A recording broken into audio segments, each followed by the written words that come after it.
Hello, and welcome to our final lecture in History 202 U.S., Africa, and the World since 1500. Our last lecture is going to really focus on broad trends, broad comparative trends that we can see as a course of world history over the last 30 years, with the end of the Cold War and a redefinition of citizenry across the globe. We're going to look at a number of different trends today that help us explain how we are in our current predicament. And what I mean by that is to really focus on um, global interactions of the 21st century, including the Great Recession of 2008, um, the end of colonial rule in Africa, the expansion of globalism, the Arab Spring of the 21st century, and even in the climate change history as well. So I want to bring all of that together as well as focus very briefly on the pandemic of the 21st century, our current pandemic of COVID-19. So let's get started.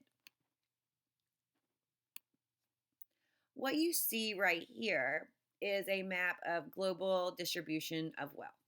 And this map is from around basically 2012.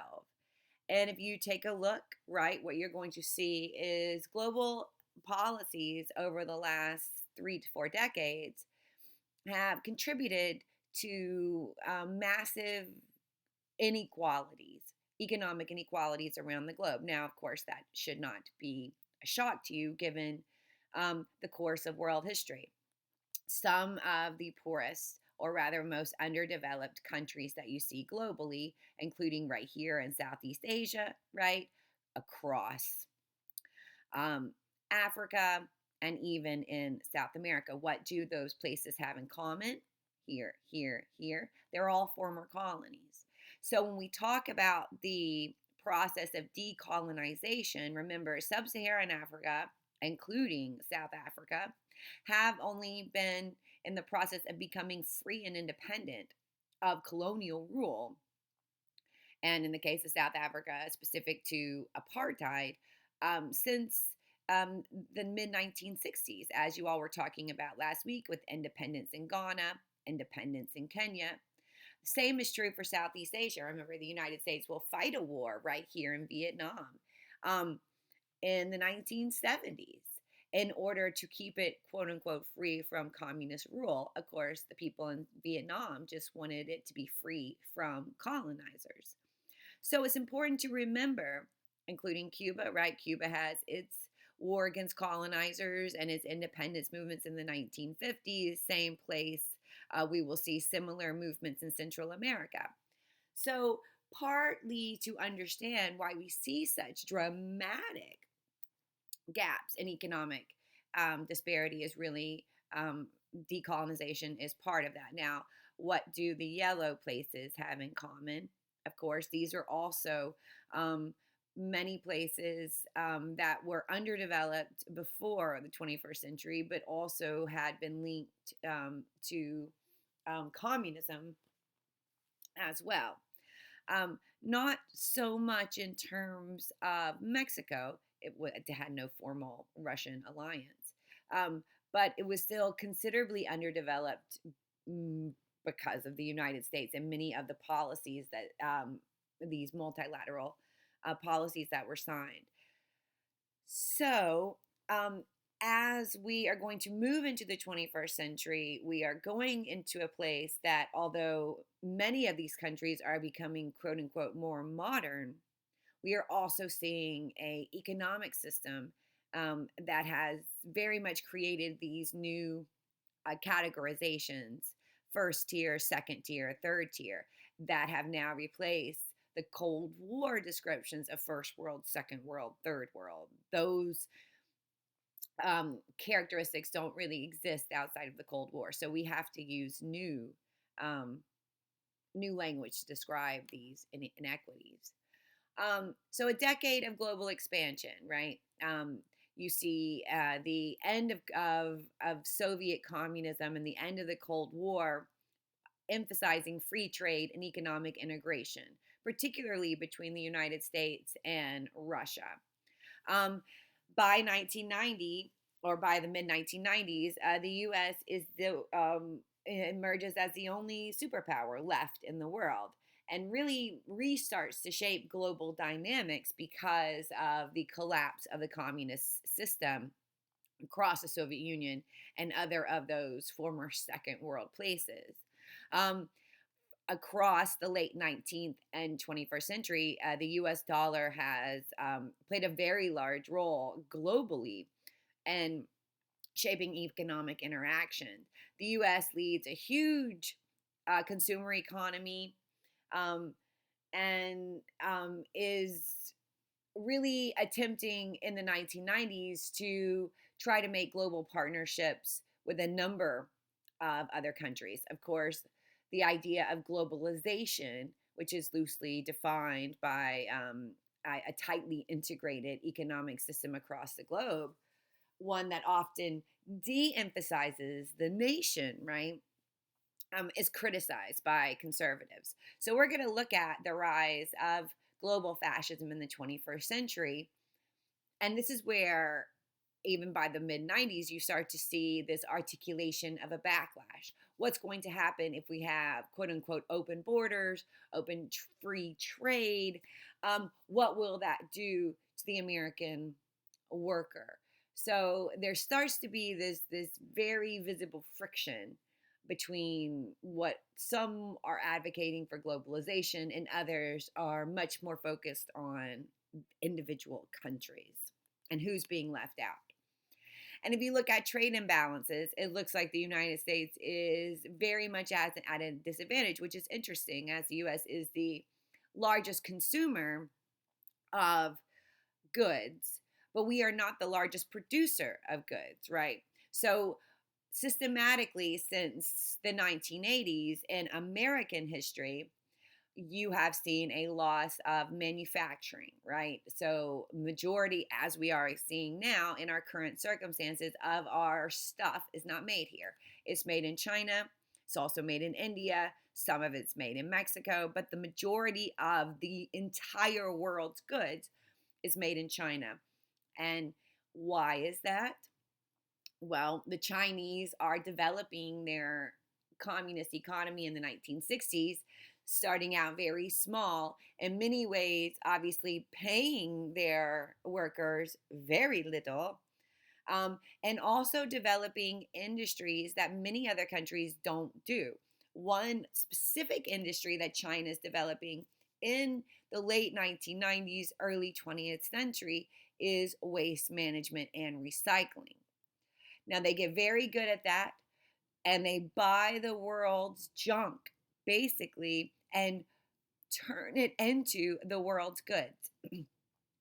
China's going to stop doing this because it becomes so prosperous by around 2010, which is creating now a issue of recycling for us here, where the United States and other Western countries now have no one who is going to buy their trash.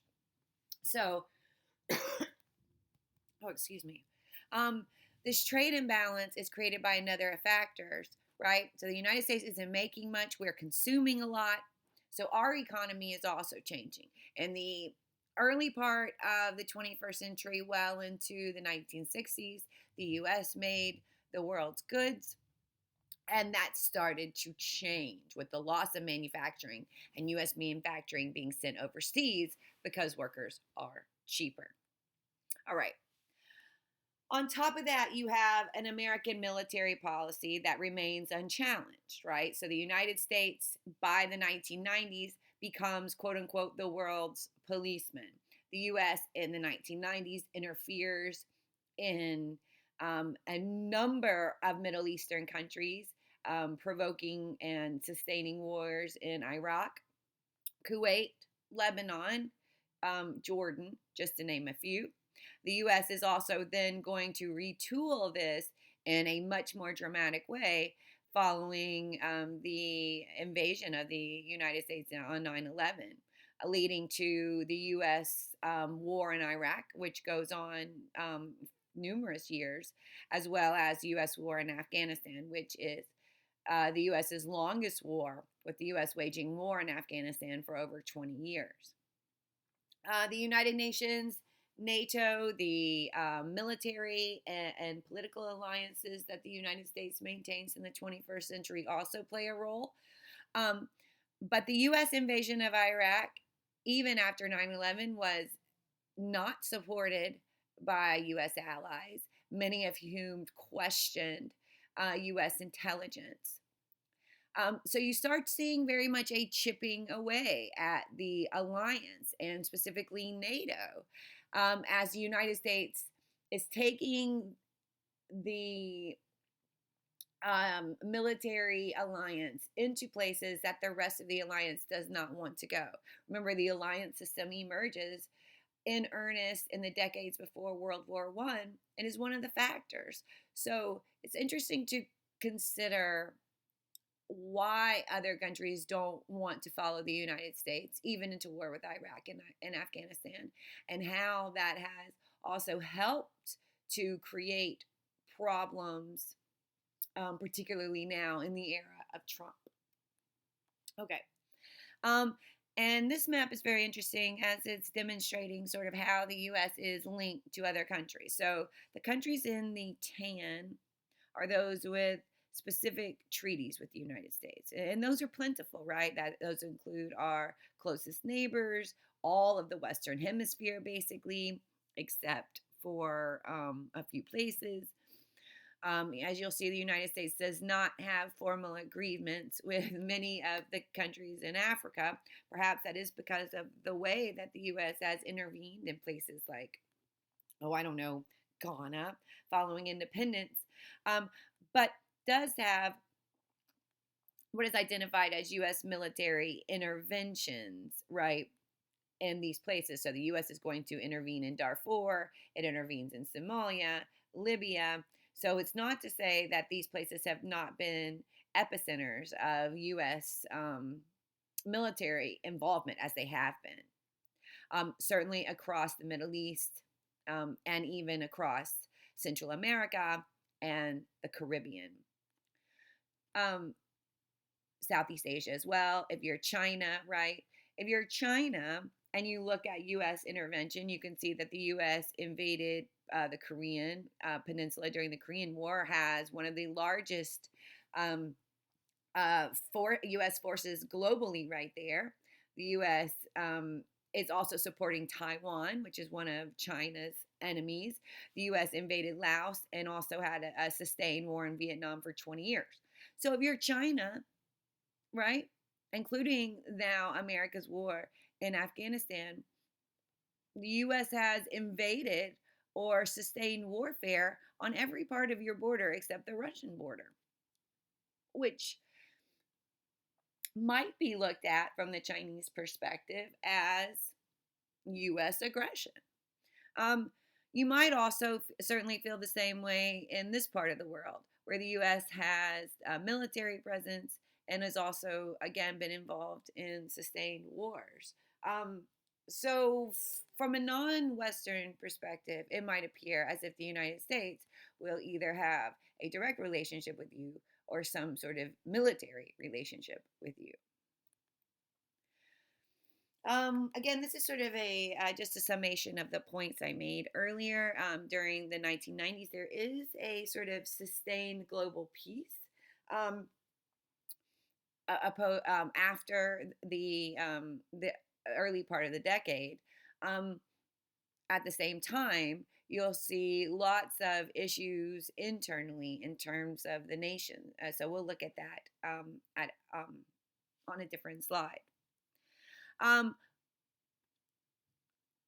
Also, right, in the 1990s, you're going to see developing nations are encouraged to privatize as well as liberalize economic systems. So this is an interesting tension because they are encouraged to very much invest in industry rather than government. But governments are also sort of expanding their citizenry and offering more economic assistance. Smaller economies have an issue doing both. Some go broke. And in the 1990s, um, you really start to see the effects of industrialization on the environment, which we're going to get to very soon. Remember, by the 20th century, China has become not only embraced social communism, but it is now the largest communist economy in the world. Russia's no longer communist at the 21st century. China is. China is also having an expansion of its middle class, even though the practices of its government are often considered corrupt. They are often considered very repressive to the people. So, of course, across China, it becomes illegal to criticize and had been illegal to criticize the government. And sort of that First Amendment right to free speech, certainly that does not exist across communist China. One place that sees a transformation in its economy is Vietnam, which is China's a neighbor to the south. It also becomes a central location for manufacturing in the 21st century. So it's one of those communist countries that sees its economy flourishing. Many Western businesses, particularly textile industries, such as clothing, have their manufacturing in Vietnam. And again, the idea behind this is, of course, they can pay workers a much smaller wage than can be made in the United States, can be paid in the United States.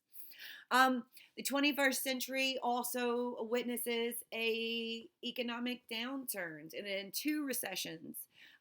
The most impactful being, of course, the Great Recession of 2008, which is going to see a number of important consequences. The economy crashes in 2008. The government intervenes, saves businesses, much to the detriment of individuals who lose their homes, their savings, certainly their jobs. A result of the global recession of 2008 as well will be, at least in the United States, the election of Barack Obama. But one of the many things that the Great Recession of 2008 demonstrates is that not only in the United States, but globally, there's really a lack of consensus over government's role. And the United States is a great case study of that, as the trajectory of the 21st century has been increased polarization amongst Americans on what to do and how to do it. Most Americans are becoming increasingly divided ideologically, even though the ideology may not even benefit his or her economic situation. And that is not unique to the United States. We see other countries really dealing with this. So again, if we're looking at patterns of the 21st century, it is increased political polarization globally. Although, again, the U.S. just gives us a great case study into what that looks like. And again, Western nations, the U.S. as well, are experiencing rising income disparities. There are those who are very much prospering, white-collar jobs such as computer science, right? Yet increasingly, Western nations, the United States, the largest sector of the economy is service. So I don't know if you work service jobs, if you currently work a service job, restaurants, hotels, and now even in the gig economy, Uber, Lyft, those sorts of things. Well, as you know, especially if you're not working, those jobs have disappeared. Those are service jobs: masseuse, nail technician, salon, service jobs. those service jobs are also many of in the United States small business as well as other places. So we have an issue, right, where there are some people that are flourishing, many who are certainly able to survive um, in a service economy, but in a time of a pandemic, those services are not doing those services place everyone in a health risk. So we see how, again, this global pattern of experiencing of income inequality. All right. Again, across the early 21st century as well as the late 1990s, right, there are also numerous civil wars that have, if it's a time of sustained peace, paradoxically, it is a time of civil wars breaking out. So there is a civil war that breaks out in Yugoslavia in the 1990s, leading to a genocide in Eastern Europe, which will then redefine borders. And again, typically, if there is a civil war, there is, and doesn't matter if it's in the United States in the 1860s, if it's a civil war in Yugoslavia in the 1980s or 90s, or if it's a civil war in Syria. Civil wars are linked to mass displacement of people, mass migration, and that also creates other social and political tensions. So these you really can't pick those things apart. Um, what comes out again of Yugoslavia is the creation of new countries, which has also led to massive migration and population redistributing. You also see as one of the themes of the 21st century, really a rising popularity of Islam. Islam is becoming the world in the 21st century, the world's fastest growing religion. And although it emerges in Saudi Arabia, um, in what is it? Oh gosh, don't quiz me. In the 7th century, um, or is it the ninth? Look back and see which one is right.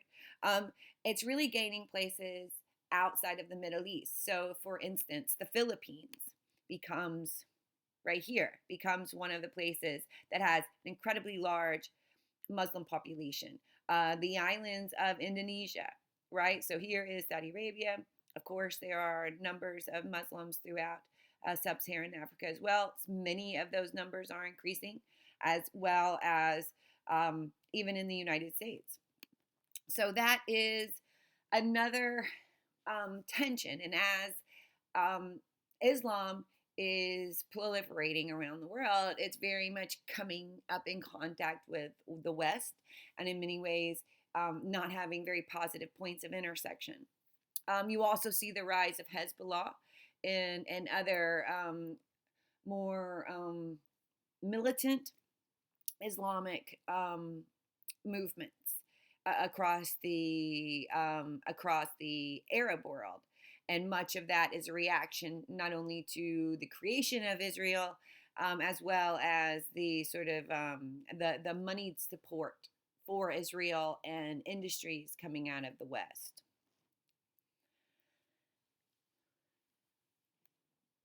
So throughout the 21st century, there has been a rise of authoritarian dictators, as well as a continuous movement known as the Arab Spring.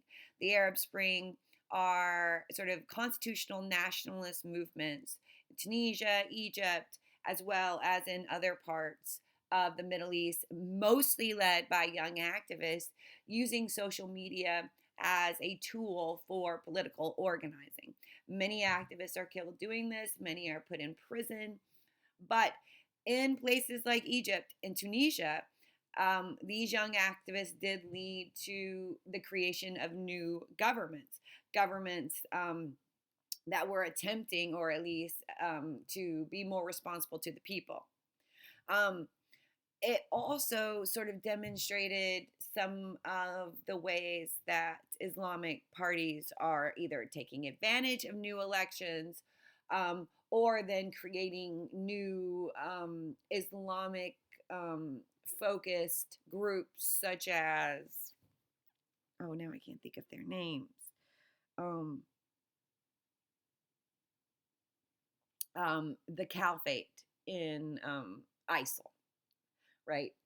Um, so there is in Egypt, a military coup d'état is prevented, but it does demonstrating sort of the um, unstable nature of many governments across the Middle East and as well as in North Africa. If we look at other places that were former colonies, such as India, who becomes independent in 1947, there is continuous tension between India in terms of its Muslim and Hindu population. And in the 21st century, the Hindu population um, elects its current president, Modi, who very much is a Indian nationalist who has put into policies that discriminate against Islam. There's even in Muslims. There's even been a rash of lynchings of Muslims across the country. So India could also be a excellent case study of a nationalist movement that has led to extreme um, limitations for one um, of its largest religious communities. And certainly, as you will look this week, one of the most significant transformations in governments will be the end of apartheid in South Africa in 1990s and the beginning of the democracy of South Africa that begins with the election of Nelson Mandela and the creation of a new constitution that rewrites racial segregation and basically white supremacy out of its government. Of course, I would add, in terms of public health history, that is also one of my focuses, um, foci, is South Africa becomes one of the countries and populations hardest hit by the HIV/AIDS epidemic of the 1990s. Majority of its population is rural. The majority of its population is without access to education. So this is going to be a place that has considerable issues containing the AIDS outbreak. All right. Let's finally sort of talk about the environmentalist movement. By the 21st century, it is clear that industrialization and human population growth is limiting and creating environmental problems to the natural world that may not only be linked to expansive human death, but could lead to catastrophic events globally. Now, the term um, global warming is first used in the 1970s, and British ecologist, right, is the first to use the term, and very much to link it to industrialization, right? Factories, cars, the output of smog. Remember, if you make anything, you do create waste. Where will that waste go? So in the early 2000s, or rather even in the 2000 election in the United States, the environment was front and center. There was a Democratic candidate, Al Gore, who was running against George W. Bush in the United States. And Al Gore was very much focused on the environment. Of course, as you remember, that presidential election had to go to the Supreme Court out of issues of voting and problems. And then the Supreme Court ruled that the Electoral College, who Bush won versus the popular vote won by Al Gore, meant that he was president. So imagine if the Supreme Court had ruled differently and Al Gore had been president, a president who ran on the environment and wanting to focus on that 20 years ago. But because of ideas of nation, economics, right, countries see this problem very differently.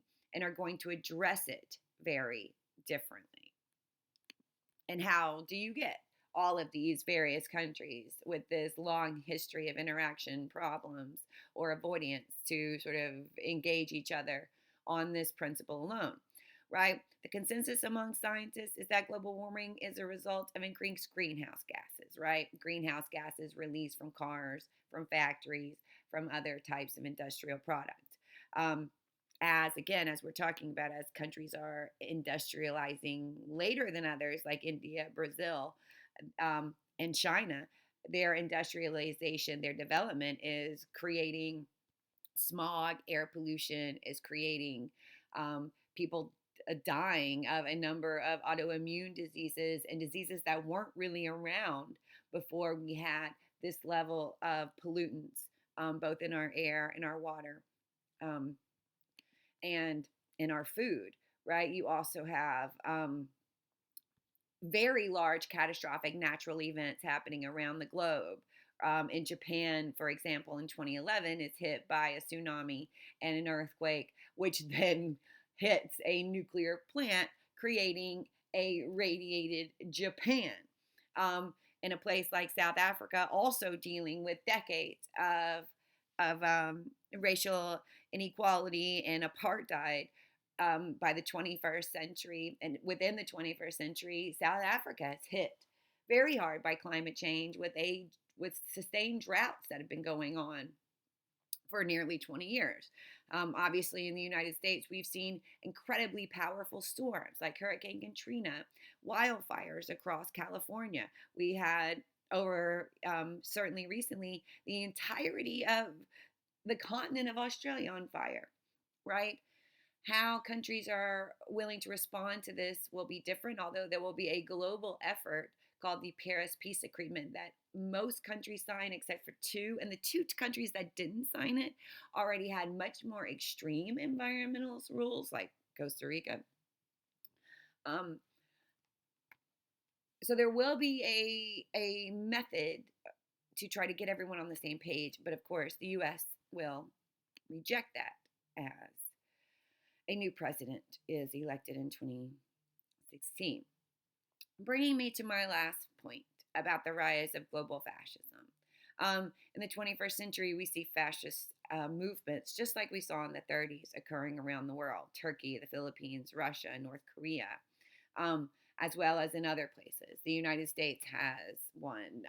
Countries across Western Europe have one. And in many ways, right, these are a reaction to the Great Recession, to a reassertion of white supremacy and exclusion. And in a place like Europe, because of the Arab Spring and the Syrian civil war, you've had millions of Middle Eastern families migrate into places across Western Europe with white population saying, no, we don't want to take these. The same way in the United States. The United States has taken in very few Syrian refugees compared to other parts of the globe. And politically, you've seen populist movements such as the Trump movement in the United States very much exploiting these fears, using fear as a political tool. The U.S. isn't alone. There are populist movements across Western Europe, of course, and in other parts of the world.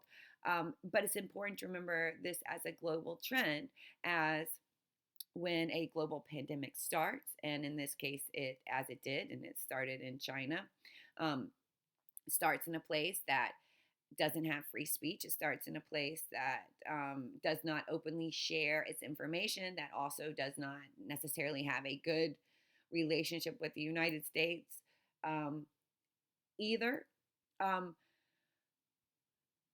It's going to demonstrate the vulnerability of not only our political and economic systems, but even how we understand science and its application in our lives. As COVID-19 shuts down places like China, also India, it disrupts our manufacturing. Remember, the trend has been in the United States not to manufacture things since the 1970s.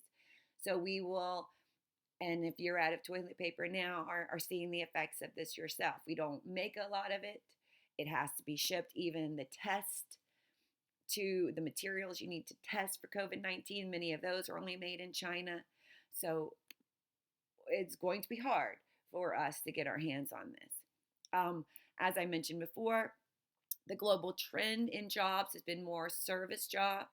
So even in places like South Africa, people are very much employed, also across the Caribbean as well, also across Europe, as in service jobs. If no one is traveling globally to these places, that means all of those places, whether you are a server in Alaska, Florida, Brazil, or South Africa, you're not going to have any money.